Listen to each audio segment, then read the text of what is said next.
gaabbuu qabda.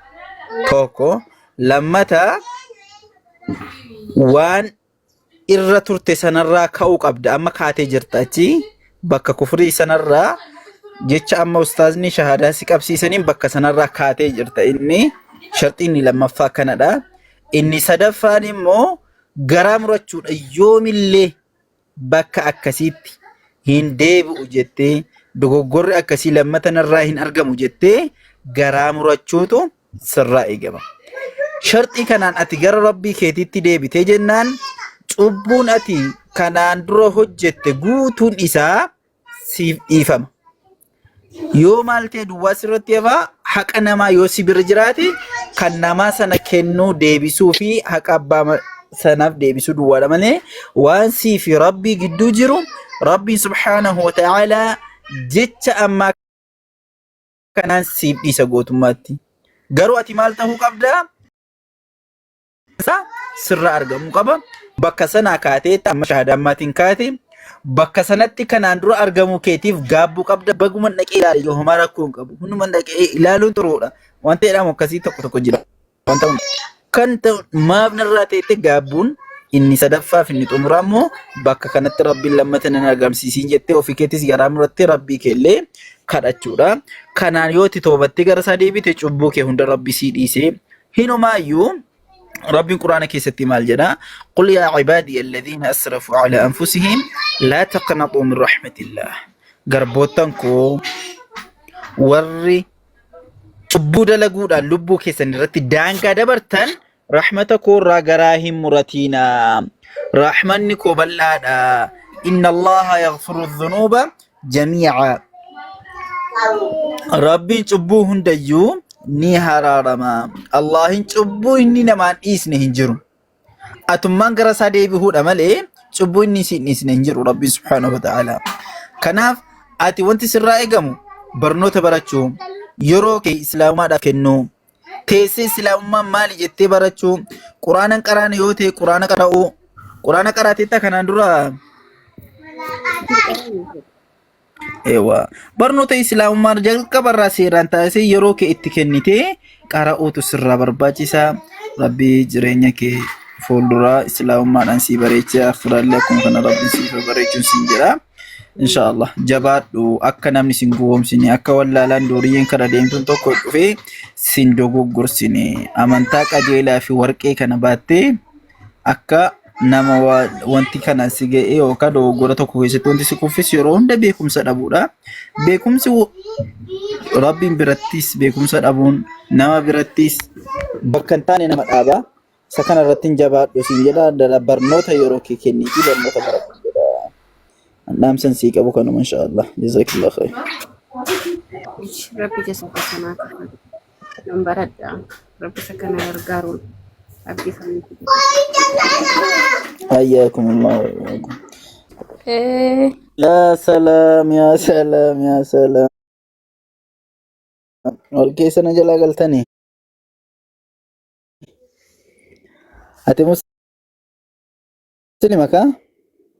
وعليكم السلام ورحمة الله وبركاته. أيوة وأنا في. وأنا في. Why? Agada kam. Sira gooftaa galata. Jira gooftaa sagalatu. Maa isatti baddeetti shahadaa qabattee baddeen seekkuun. Baruun qabaddadeen hin ta'u. Har'uma si wayyu. Baru wayyadeen ila. Maal tafe? Waan si hafe jira? Maalidha meesa si hafe?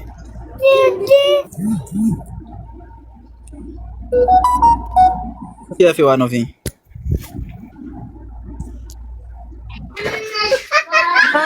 Damma. Haa?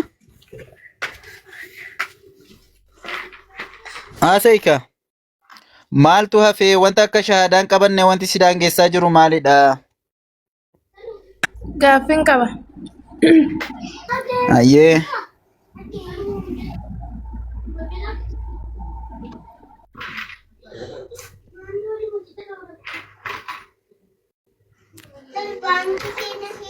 Mama ki qabattare abbu Abbuu kanaa sofsiisna amma.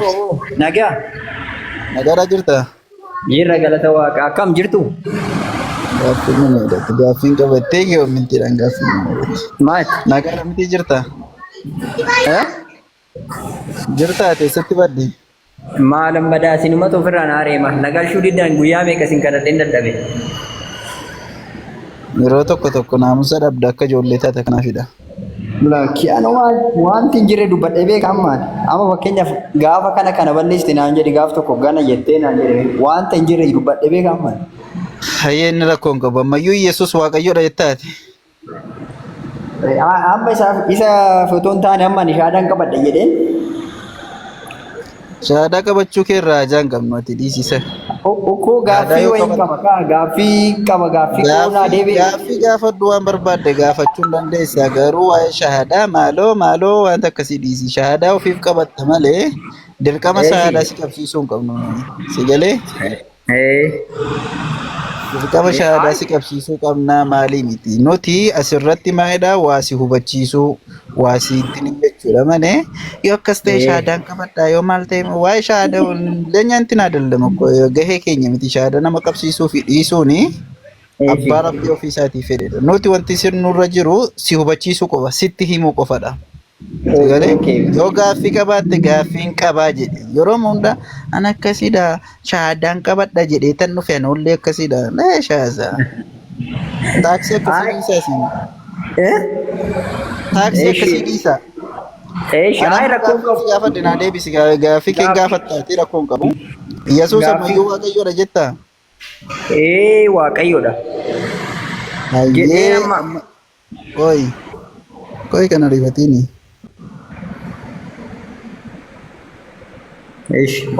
Waaqayyo ofiisaati Waaqayyoon qabaa.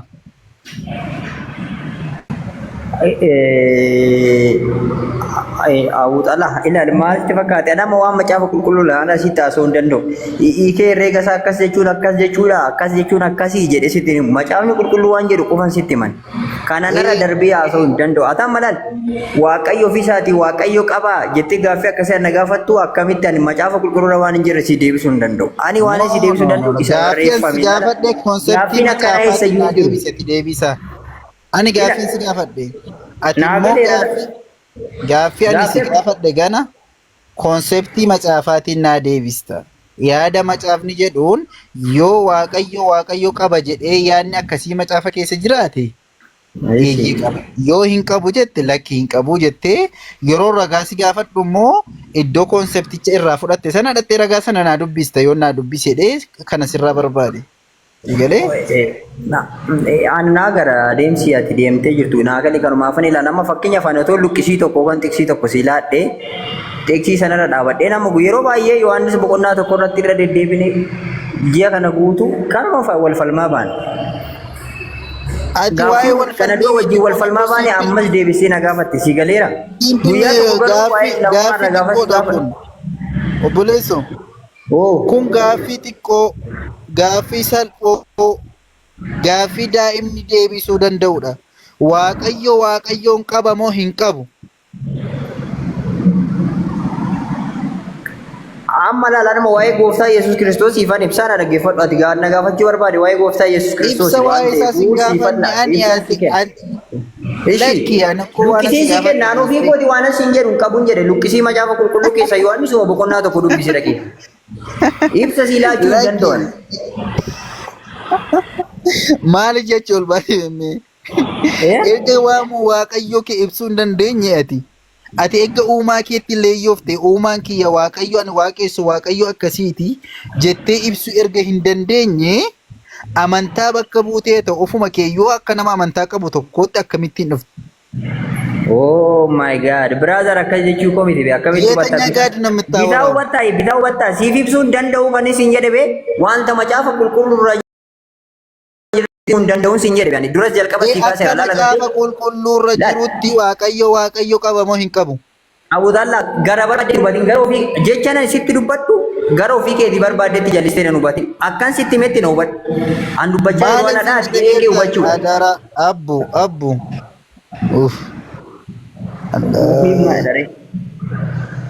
maal sin jedhe beektaa?